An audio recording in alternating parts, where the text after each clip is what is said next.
Welcome to Freedom Biz Now, the show dedicated to showcasing the best Nicosia, and brightest in business, Nicosia. big and small.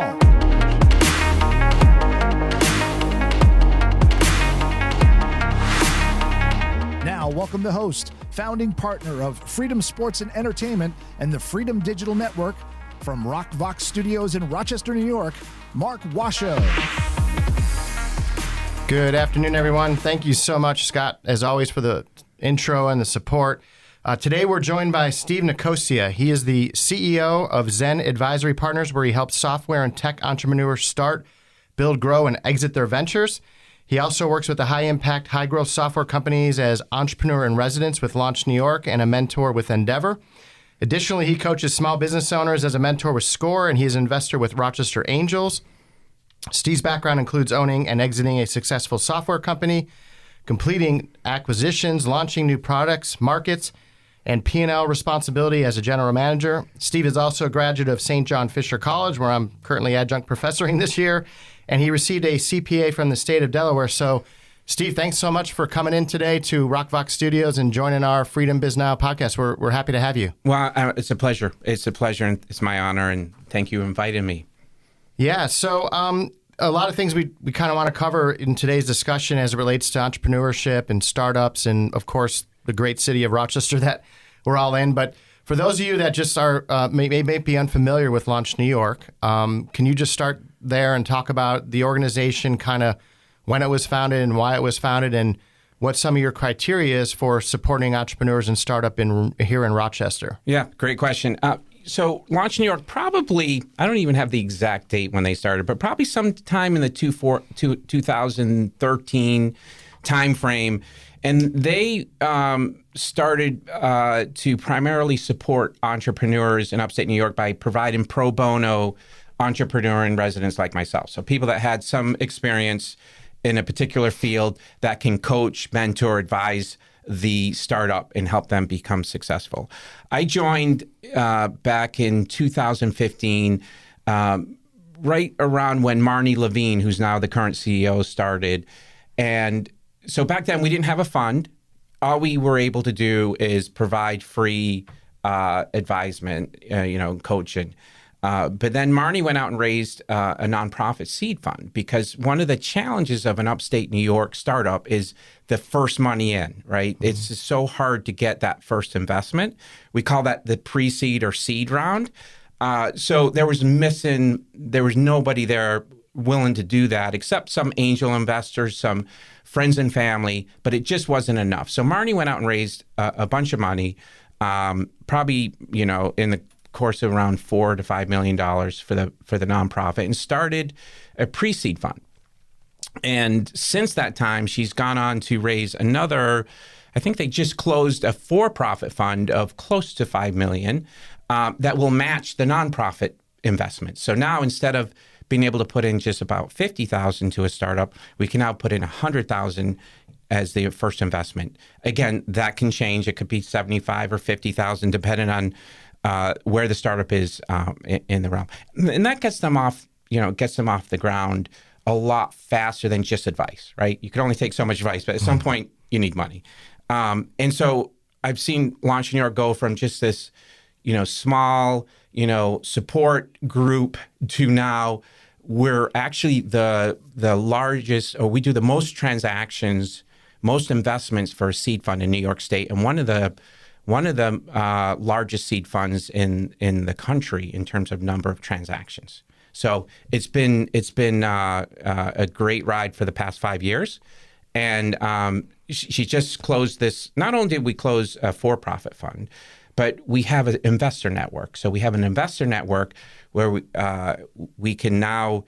We have hundreds of people in that network that are looking for companies in upstate New York to invest in.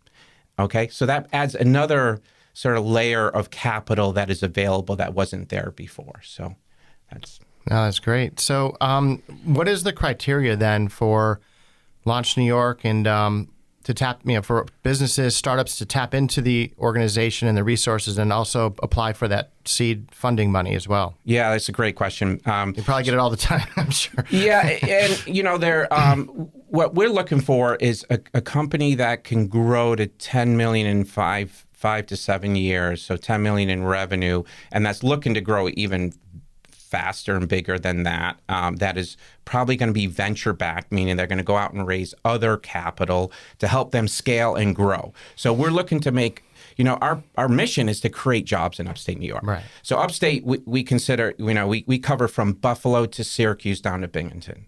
That's the territory that we have entrepreneur in residence in all those markets.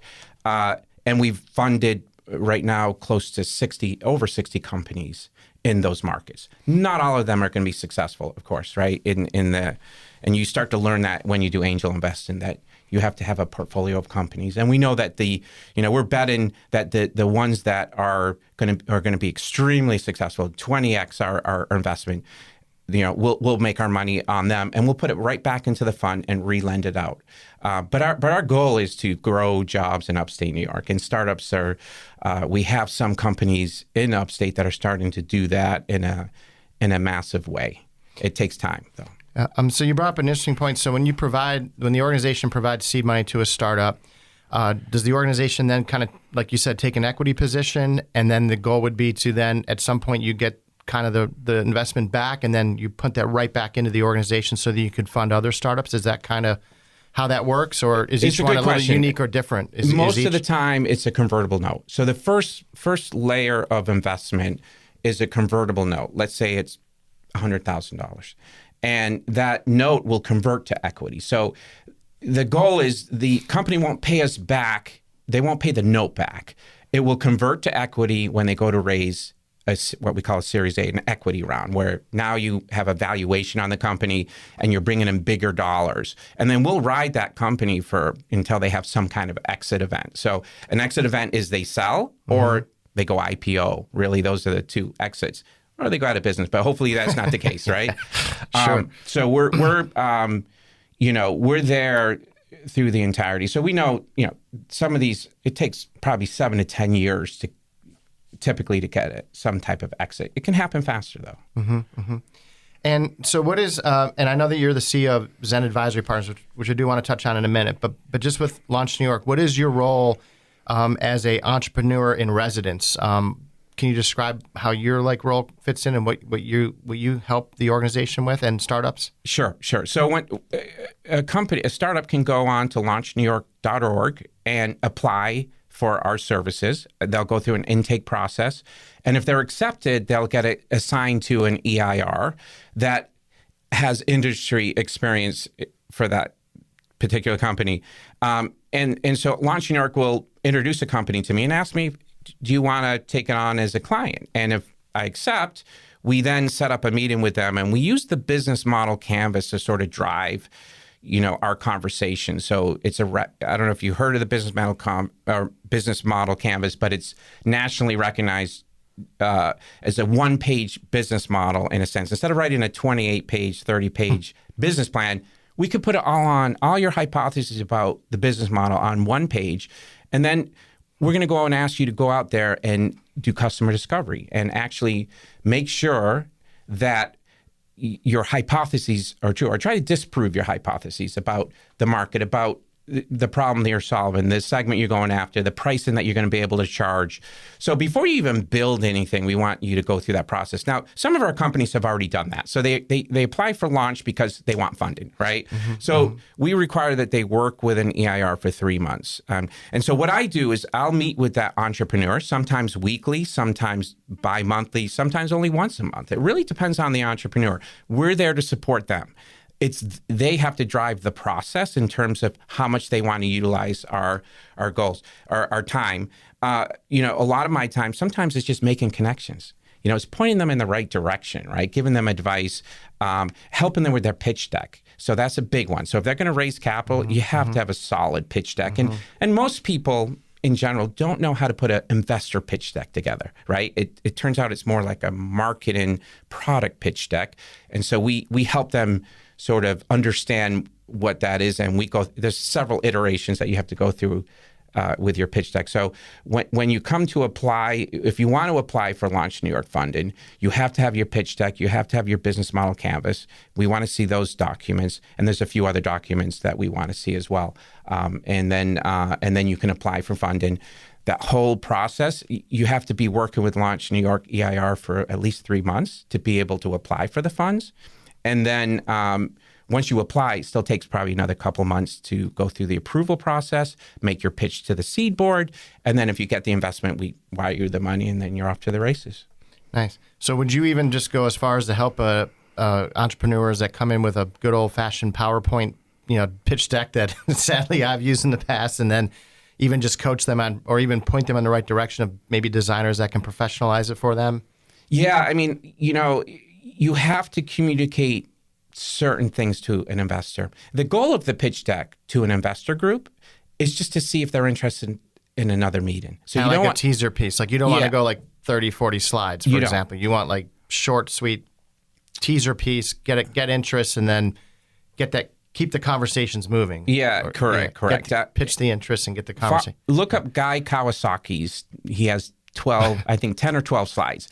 Follow that format and it won't fail you. Now, the hard part is trying to boil down all this great content into 10 slides, 12 slides, right? Sure. So you have to, if you miss out, if you do not give the investor certain information at the right time, what the problem is, what the solution is, why now, what your model is. If you skip one of those steps, they stop listening after a while, right? It's a story that you're trying to create and keep them engaged for the whole 10 to 15 minutes. And then if they come out with a bunch of questions, you can have appendix slides, right? That you have answers for those, right? You've thought about your revenue model. You thought about how you're going to go to market, or maybe you're already out to market, right? You've signed your first 12 clients, right? How are you going to sign the next 12? And what's the timing of that? And what did the competitor landscape look like? Because competitors don't just lie down and let you take over, right? So it's definitely a process. And going through that process to put a pitch deck together, you're doing a lot of work on the side. You're doing a lot of customer discovery, hopefully, right? You're doing a lot of that work that you need to get the business off the ground anyway. No, that's good. And just side point to that question, I suppose, when you look at either angel investors or people that might be participating in the seed money or fund, is it fair to say like any business proposition, I mean, they're probably looking at 10, 12, 15 opportunities all the time, or a lot of them are getting approached with investment opportunities, and you got to make sure yours kind of pops and rises to the top and differentiates. Is it fair to say that as well? Meaning, it's not like you just have their attention and that's the only thing they're potentially looking at. No, correct. I mean, you have to be able to communicate why an investor should put money into your company, right? So even with Launch New York, we might have 20 companies apply for each round. We'll have about 3 rounds a year, and we'll maybe fund 4 of them, right? Now, we won't just send the others away and say, see a bad idea, go away. No, we'll help coach them. We'll say, you know what? Pretty good, but you're missing this, or come back and fix this, and tell us, or do more customer discovery on this side, or your financials don't make sense, or you need to do more investigation on your competitors, something like that. We'll point them in the right direction so they can go fix what they were missing and come back to us. I'm part of Rochester Angels as well. Mm-hmm. So we see companies a little bit more further down the road. Typically, they're going to have revenue unless they're a life science company, right? So they're, we expect them to be a little bit more mature, but not too far along. And but a lot of times you'll come and pitch us. You'll pitch our committee first. Our committee will decide if we're going to take it to the general membership. And then when you pitch the general membership, we'll decide and vote whether we take you to due diligence. You don't get a lot of feedback from us typically, and you don't get a chance a lot of times to come back. We will accept you back, but it's usually kind of like one and done kind of thing. Maybe you will come back, and we do have some come back. But Launch New York, we're there we're doing more of roll up our sleeves and help those, because we were the EIRs, right? We're the ones that are behind our companies, so we're there to help them become successful. So we're not just an angel group, let's say, like Rochester Angels. Excellent. By the way, EIR, entrepreneur in residence. Yes, I'm paying attention. I'm sorry. Acronyms. Okay.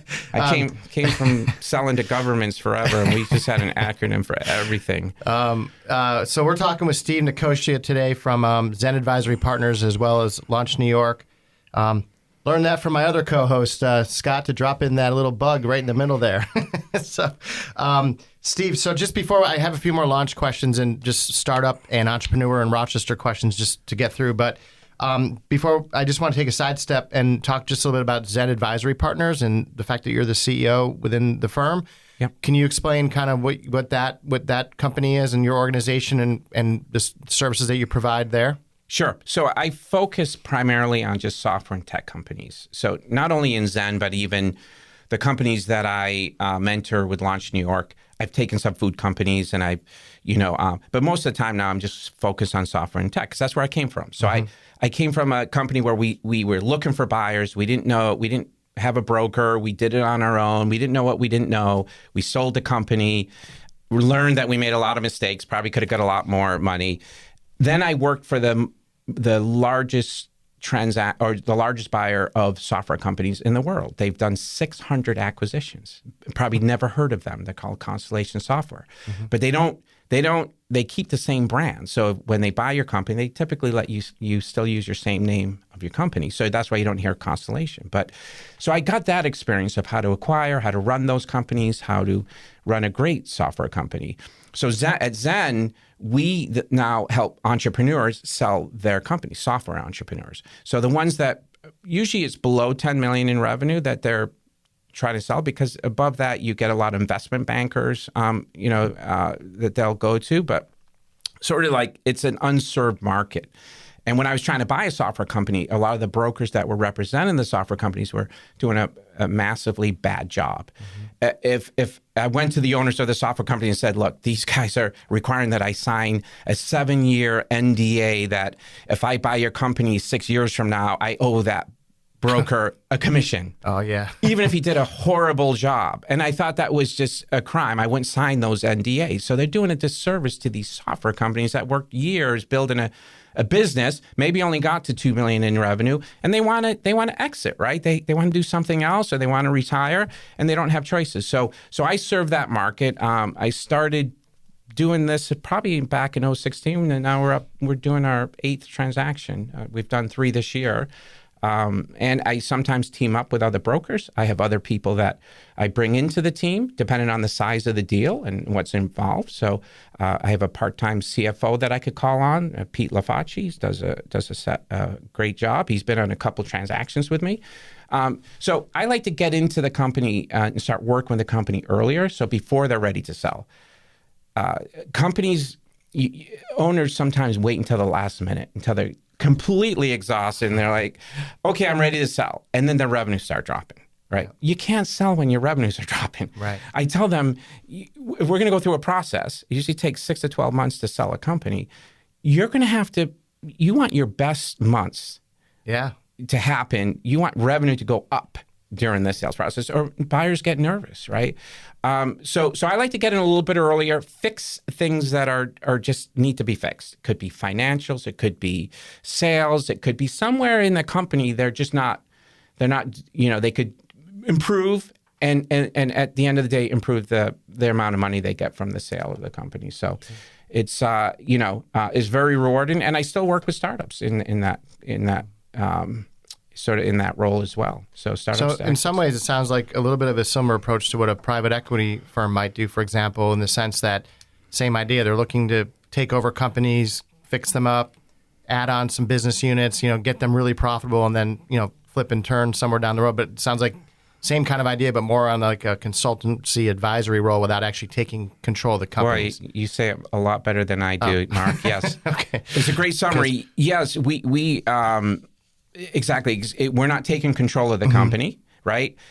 We're trying to, just sort of understand what the exit could look like based on where they are today. And then if it's not what they want, if they want something better, they need to fix something. So we help them fix those things. And a lot of times I'll bring in different consultants into the group to help them. If it's sales, I could bring some sales consultants and help them get to that place where exit now becomes much more valuable to the owner, much more rewarding to the owner.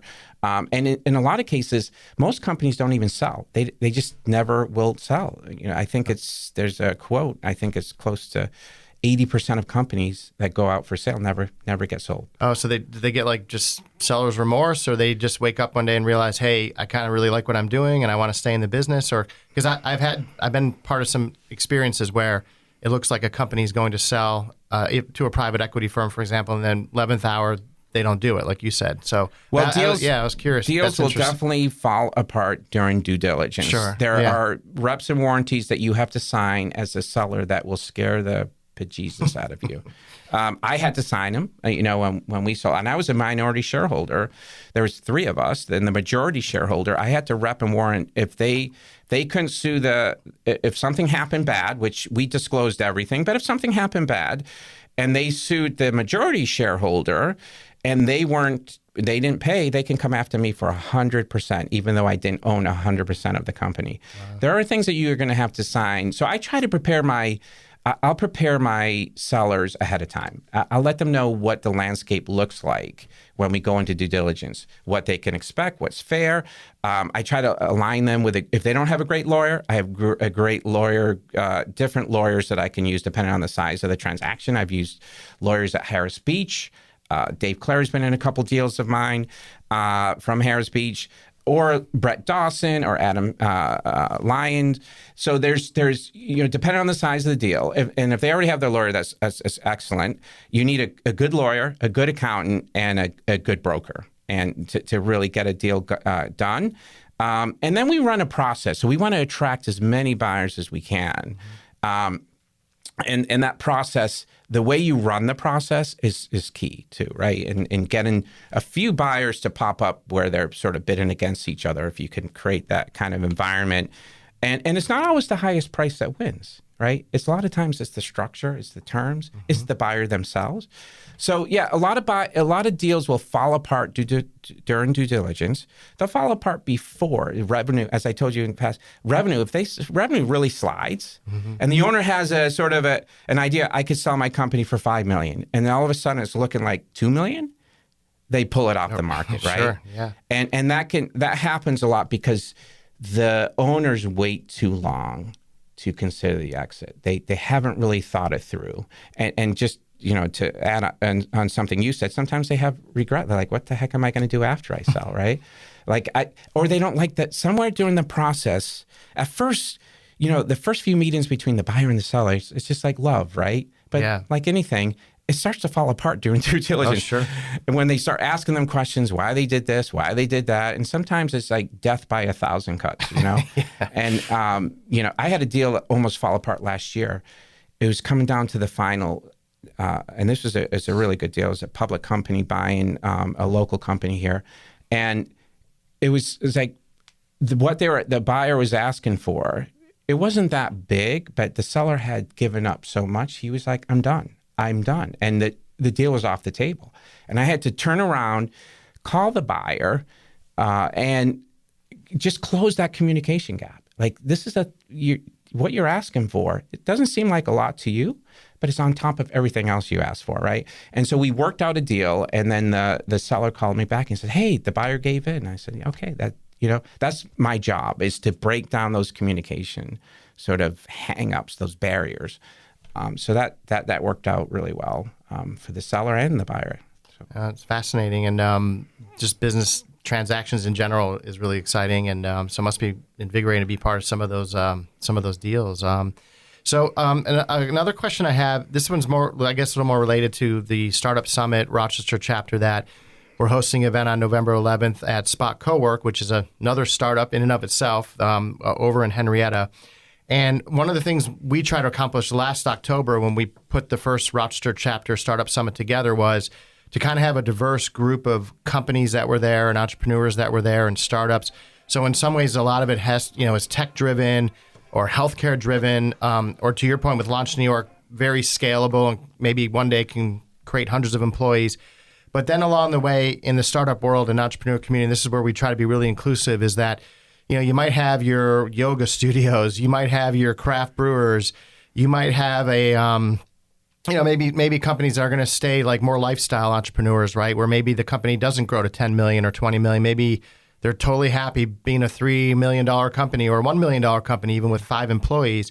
How do you, what do you tell those folks that might approach you or come on your radar, or because they don't qualify for Launch New York clearly, but then you might have an angel investor network, or what advice do you kind of give to those type of startups and companies? Great question. And those lifestyle businesses are out there, restaurants to consultant businesses to just, again, small $3 to $5 million businesses. I'm actually a volunteer and mentor with SCORE. And SCORE is a great resource for them. We have PhDs on our staff. I mean, we have expertise in all areas of business. And it's free resources. So you should, apply for it. Not only SCORE, there's other organizations that will support these mentors. You need somebody to bounce some of your ideas off sometimes. It could get very lonely as an entrepreneur, right? Sure. I mean, you know that, right? As a CEO, I have people sometimes just call me out of the blue and they'll just be like, I haven't talked to you in a couple of months. I got to just run this idea by you. And I just give them, I'm a sounding board, right? I don't charge them anything. I don't want to charge them anything. Right. I want them to be successful. Just like when I was, looking at buying a software company in Miami, I wish I had some people to talk to, right? I would have actually bought the company instead of selling it. So I want to be that person, and if I'm not the person, I'll find a person for them to talk to. So SCORE is an excellent resource. And there are others. If you're looking to raise capital, it's usually friends and family. That's usually where you're the angels and the VCs want something that can be 10x their investment, right? They want something big. Banks, SBA loans, those are other. I know I'm doing a transaction now that they're going to use an SBA loan, to buy the company. Again, those come with, there's the good news. The good thing is SBA is low interest. The bad news is that you can, it's a personal guarantee on it. So, and you can never declare bankruptcy on that particular loan. So I have some issues with that. But and there are plenty of people in this community that will help out a business. We'll try to match them up with another business. One other idea is if you're a gym and you're starting a gym or buying a gym, maybe you can't go talk to your competitors here in Rochester, but maybe you can go to call somebody in Kansas City, right? That's doing something similar. So go out to a city, call a city that's too far away where you can be competitors, and start a peer group, right? Start sharing some stuff, and that turns out to be an excellent, source of advice.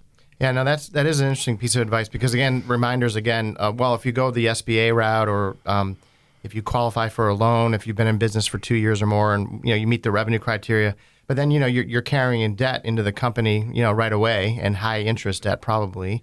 And then to your point, I think that's another reminder with angel investors, like everybody, you meet a lot of people who have great ideas and they want to get funded. They're like, we're going to go pitch to angels. And that's a good reminder, right? That they want that 10x return. They don't want to just go like 3 to 1 or 4 to 1. And the reason why, besides they're greedy, no, they're not greedy. The reason why is that if you invest in 10 companies, probably 7 of them you're not going to get anything back from. So you need the 2 or 3 to really carry the portfolio, right? To get that. Somebody's got to get that 10x return on your portfolio or you're just going to lose money. Because some will just fail. I mean, good reminder. Yeah. They'll fail to no fault of their own. It's just, and what we try to do in the business model canvas, and with Launch New York, even if you're going to be smaller than Launch New York, you still should go through the process of putting together a business model canvas. Meet with SCORE. They'll help you with marketing plans, with business plans to really think out. Is it really worth it? Am I really getting the return that I'm looking for, right? Is there a customer base? How am I going to get to that customer base? What's it going to cost me? You can go through those before you put a dime into this business. You could do a lot of research. And if you're not willing to do that, then you should rethink becoming an entrepreneur. Yeah. Wow. These are all great lessons learned. Because as I'm hearing you talk, I'm reflecting back to my first agency iteration experience where it was like 5 years ago. And I just jumped in the pond. Like I just went for it and all this strategy and getting, like you said, peers and mentors and even having proper pitch decks. And then the friends and family thing resonates too, because I just had a conversation the other day with somebody saying, why don't we, before we go out and try to go down those paths, between both of us, like our list could be easy over 100 people that are in, some are higher profile, former athletes and professional players and coaches and, that's a great advice too. I got to ask you this question because I think everybody loves success stories, and in startups we love success stories. And you had referenced one earlier, but I think Launch New York, it's somewhere around 61 companies now that have been funded or through the program. Yeah. Are there 1 or 2 that just stick out that are like your favorite success stories that are just great stories to tell, like other startups and entrepreneurs? There are many, right? It's the ones that show grit. It's not going to be easy. There's going to be some good days. There'll be a lot of bad days. And the ones that sort of persevere. So I have a company called 3AM Innovations. And Patrick, I started working with Patrick 5 years ago. He's in Buffalo. He wants to save firemen's lives, right? Because when they run into burning buildings, basically before they do, they meet with their chief. They give their dog tags to the chief, and the chief has a whiteboard, and hopefully the guy has a radio. And that's the only way they have communication. And so if there's a floor collapse, they can't find the firemen most of the cases. So firemen die because you can't find them.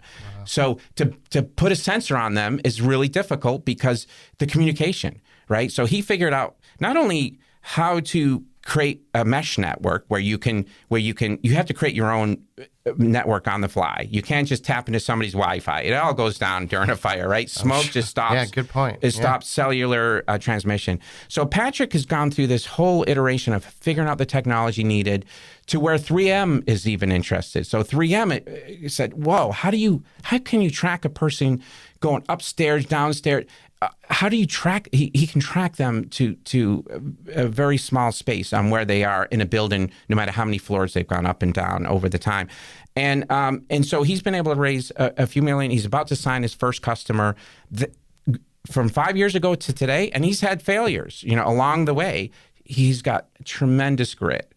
We have Michelle from The Perfect Granola. She's a real, and you probably heard of her. I have, yes. Here. When I met with Michelle,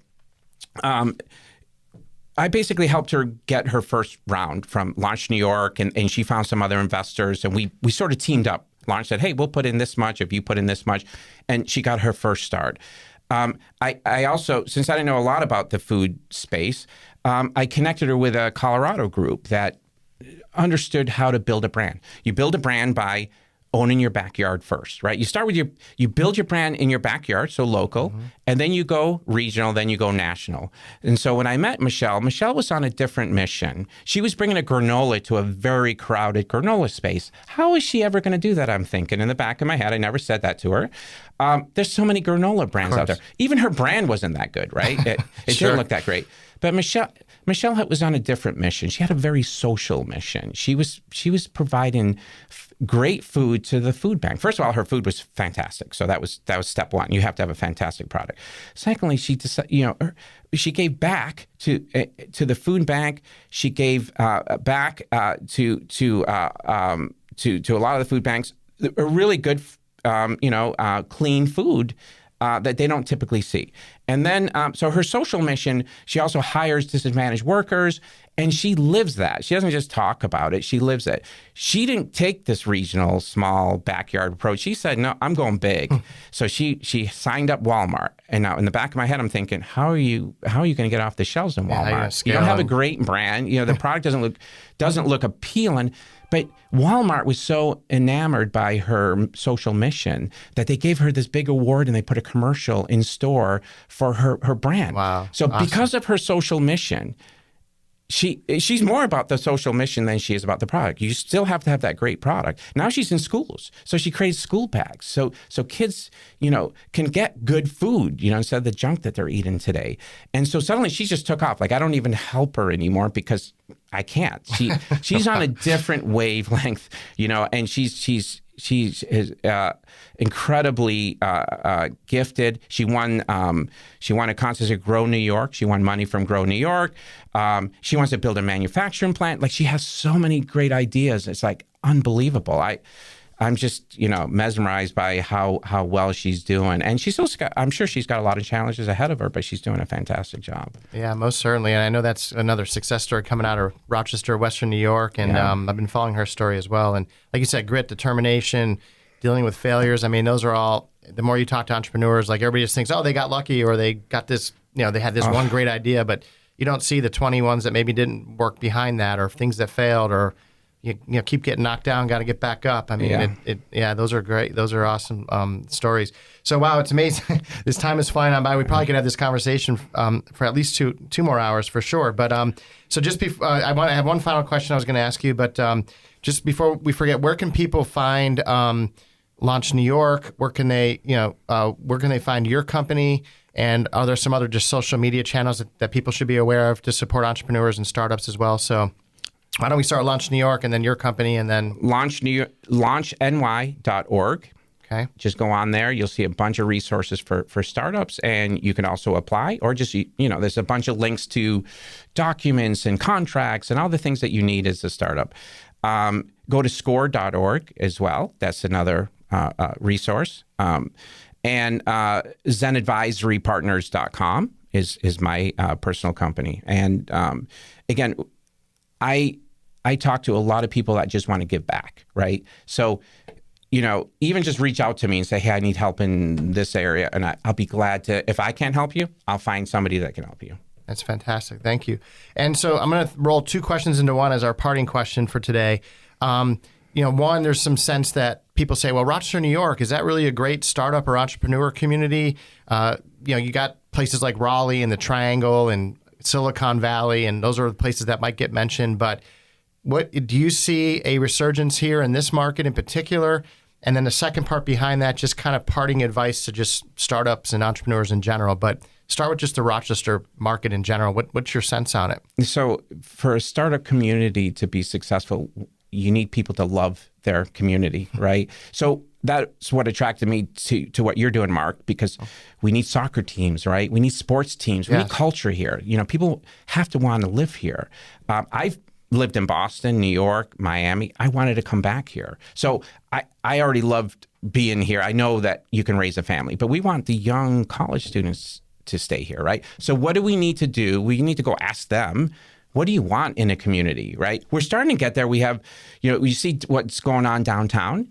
You have NextCore now downtown. It used to be High Tech Rochester in Henrietta. Now they moved to downtown. Mm-hmm. You want your companies, your software companies especially, to be very close to each other, within a couple blocks. So you could create those collisions of people just running into each other and sharing information, right? So that will make us successful. So I see us slowly coming, rising from the ashes of Kodaks and Xerox and becoming more entrepreneurial, more startup. And it's because of people like you, because of your event that you're putting on. Those events are critical, those startup community events, and so I'm so happy, and you should remind us when that is going to happen again. Yeah, thank you. Wednesday, November the 11th, Spot Cowork in Henrietta, 21 Goodway Drive.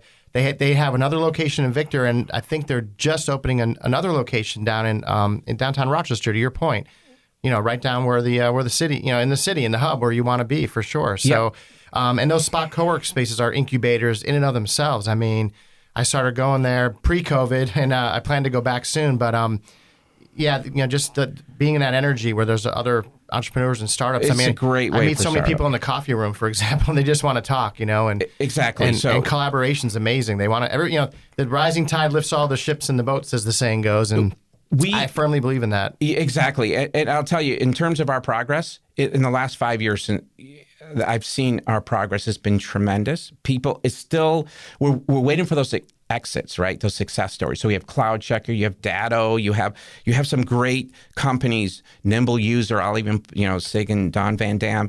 You have these companies selling biooptronics, Michael Camish, who went out, sold a company, and then started a new company. So what happens is these entrepreneurs go on to other things. They either start another company, Aaron Newman, Cloud Checker, now he started Blockwatch and other companies. Those exits and those success stories will start to blossom. And the more exits that we have, the more success stories that we have, the more money we have from people that want to invest in the next generation of startups. And we're starting to get there. We're not at the tipping point yet, but we're getting closer. So yeah, no, well said. And by the way, Austin McCord, who founded Datto, is one of our guest presenters. We're so excited to have him. A phenomenal speaker. Yeah. I asked him one question. He had basically cashed out. He sold part of his company at $25 million and raised, and I asked him, why did you sell part of your company when you grew it up to $25 million and then sold part of it? And he's like, everything was in my company. I wanted to take some money off the table. Mm-hmm. And then he found a great partner, and they've just gone.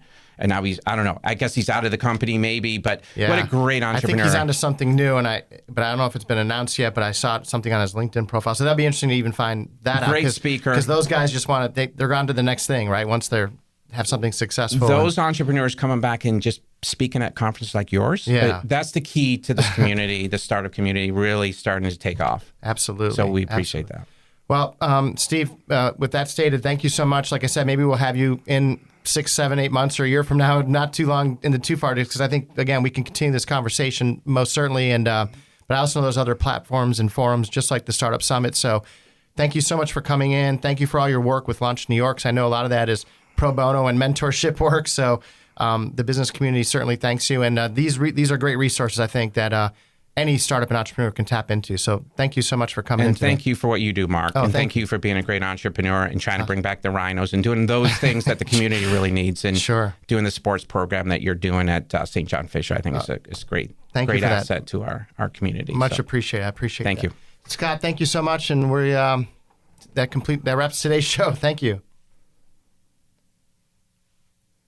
Today's show was brought to you by Freedom X Sanitizer for Business. Keep your employees, customers, and clients safe with Freedom X Sanitizer for Business.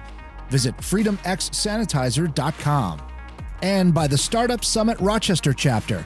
Startup Summit Rochester will be held on Wednesday, November 11th, 2020 at Spot Cowork in Henrietta, New York. Visit the freedomsne.com Startup Summit page for information on speakers, sponsorship, and registration.